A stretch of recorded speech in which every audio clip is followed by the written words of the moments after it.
In case you missed it, here's Dave and Cheryl's favorite moments of the week. Do you remember in Star Wars there was a line where Obi-Wan Kenobi goes, "I feel a great disturbance in the Force"? I think that's what fans of Wordle were feeling yesterday. Yeah, there was a bit of an issue with Wordle that had people freaking out. People were getting one or of two different correct answers. So there was two correct words that you could guess on Wordle yesterday, and people thought the world was ending.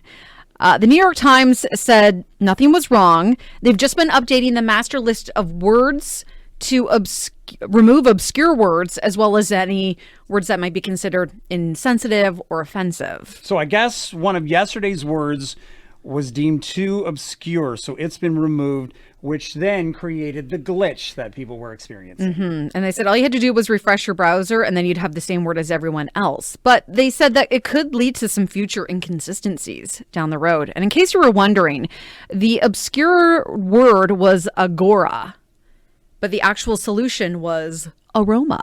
And it doesn't matter because if you don't realize with Wordle, it changes every day. Yeah, exactly. So it's funny. I actually did yesterday's Wordle for some reason at home. I saw someone post about it and I was like, oh, I'll go try today's. I don't do it every day. I'm not crazy. And I got aroma. I'm team aroma. Okay, because that did actually become a thing for a while. Trending online was team aroma or team agora. So settle down, Wordle fans. All is well in the world. And now it's time for... 1, 2, 3, 4. It's random. Is that a fact? Is that a fact? 4 random facts. All right, do you feel cleansed this month? No. Well, the month February comes from a Latin word meaning to cleanse. Wonder why. Yeah, I would find maybe March or April would be a better explanation for that. Am I supposed to do a cleanse? Trying to shake off the winter blues, you need a cleanse. Apparently. Hey, did you know when there is a feeding frenzy with sharks, they sometimes eat parts of their own body? Same, shark. Same. I'm just so hungry. I'm just going to gnaw on my arm. Hey, in the 1600s, French women wore high heels to show that they were too rich to walk. Oh, look at her. She can't even stand up. Must be really rich. I'm so rich I don't have to walk anywhere, so I wear high heels. But now, people expect women to wear high heels all the time and walk around in them and destroy your back in the process. And your feet, your ankles, and everything else, too. And finally, what did ancient Greeks call comets?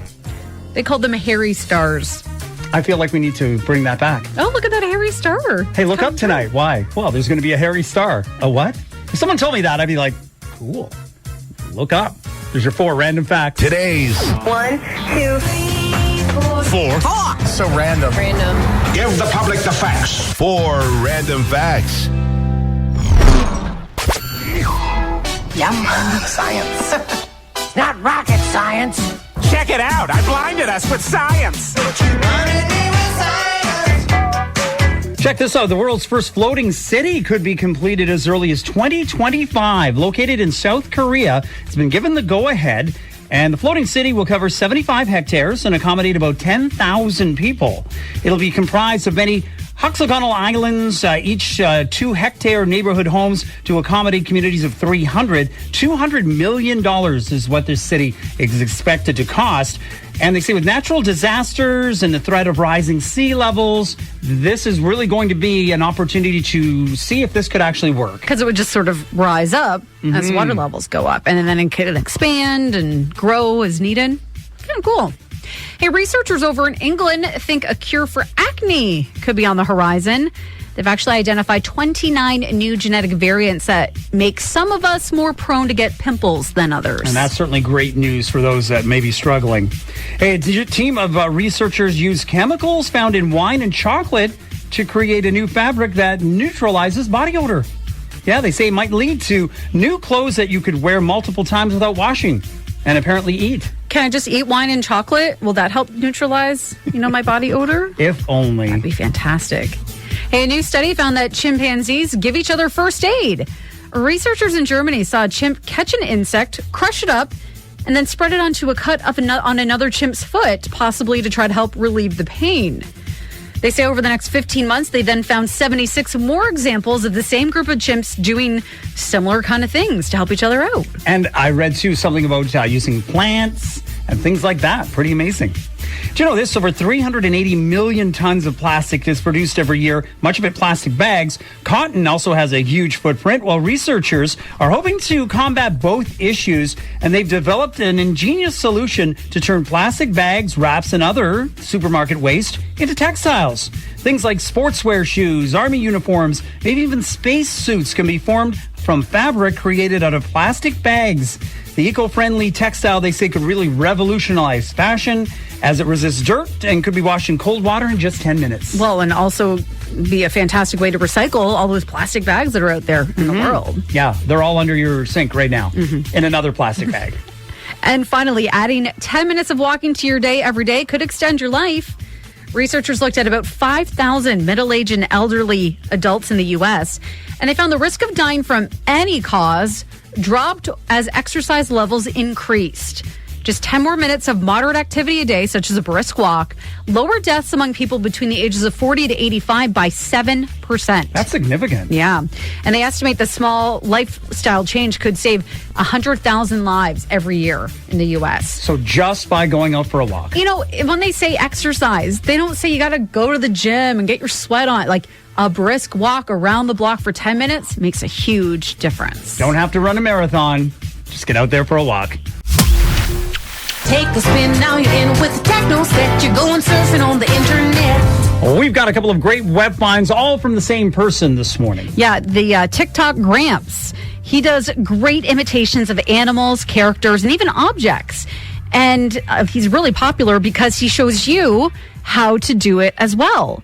One of his clips is he uses an empty paper towel roll to do a really good roaring lion. Let's get ready for Lion King with the Roar Challenge. Empty paper towel roll, a snort, and a hiss.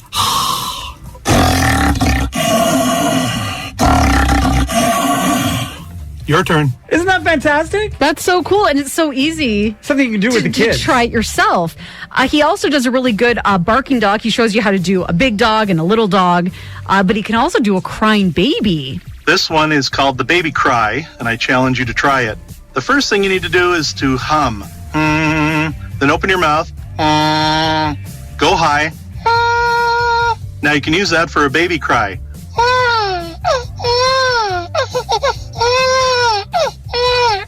Give it your best shot.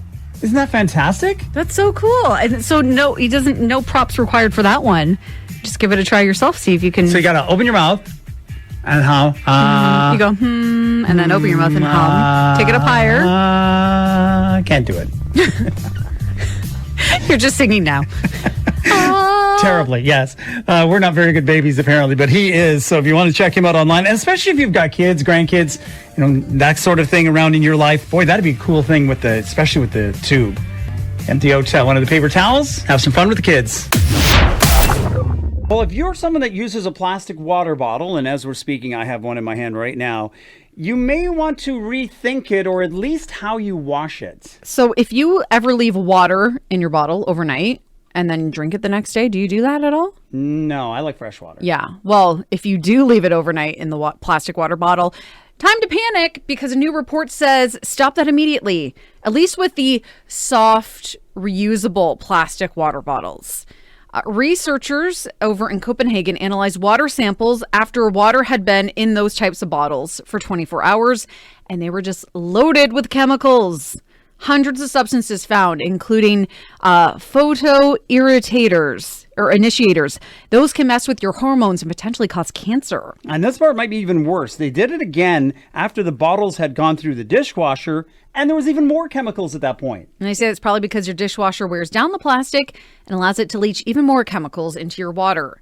So the lead author of the study says he'll never use plastic water bottles now, and he actually suggests using a quality stainless steel bottle instead, which is what I have. I mean, if you use a plastic water bottle, I wouldn't say you have to throw it out. No, I have plastic ones too, but I think they're more talking about those sort of soft plasticky ones. Like you've got like a hard plastic. Mm-hmm. And what's the other thing? You should make sure that they're BPA free. That too, and not put it in the dishwasher. Those are the types of things where it just breaks things down because it washes so hot. I know it's a pain, but wash it by hand.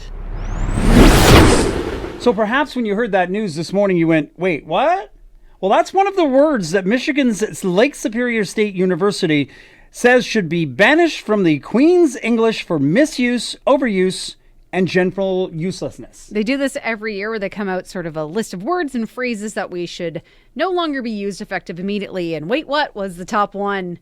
I mean, usually that's a response to, it's like a statement of like astonishment of that actually happened. No worries. That's one actually I use a lot. So maybe I should be cutting back on that one. I do that too sometimes when someone's like, sorry, I'm late. I'm always like, no worries. And meanwhile, that usually means, yeah, there is worries. At the end of the day, although originally banished in 1999, it persists, they say, as an example of something that's just overused as a part of a conversation or debate, especially by politicians. Mm-hmm. That being said, that's an actual phrase they're saying you should banish. They say it's just verbal filler and it's redundant. So you should simply just say, however, but, or even that said. Another one they say that should be banished, and it's certainly one that is used in corporate talk a lot. Circle back. Let's circle back on that idea later on. Mm-hmm. One of the most overused, they say, phrases in business and government other than synergy. That was banished back in 2002. I was going to say, where's synergy? But it probably was banished a while ago. A deep dive. Apparently, they say the only time you should dive into something is when you are diving into a body of water, not just because you're going in depth on a topic. I would agree with this one. New normal. Yeah, that's definitely one we've been using way too much the last couple of years. And another phrase that, well, maybe it will be going that way. You're on mute. You're on mute. The rise of online meetings. Still a thing. We're all guilty of it.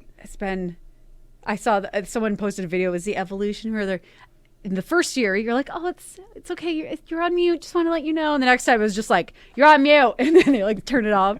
And the next time they're like, I'm not even going to bother. I can just talk to themselves. I don't want to hear what they have to say anyway.